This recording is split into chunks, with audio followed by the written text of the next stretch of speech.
এইখানে মাছ কাটাকাটি চলছে এবং ধোয়াধুয়ি চলছে। আমার মাসি মাছ কাটছে আর মামা মাছ ধুচ্ছে খুব মন দিয়ে।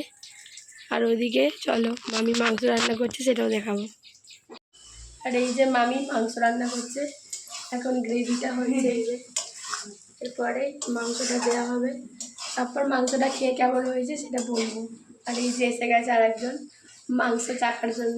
এই যে মাংস দিয়ে দিয়েছে মামি আর কষানো হচ্ছে। কষতে কষতেই মনে হচ্ছে একটা খাই। কি সুন্দর লাগছে দেখতে। না আমি খাবো না এখন, খাবো না এখন, পরে খাবো। চলো। এমনিতেই গলার অবস্থা খুব খারাপ, গলা ভেঙে গেছে, তোমরা সবাই শুনেই বুঝতে পারছো ভয়েসটা। তো আজকের মতন এইটুকুই। ভিডিওটা ভালো লাগলে সাবস্ক্রাইব করে দিও। টাটা।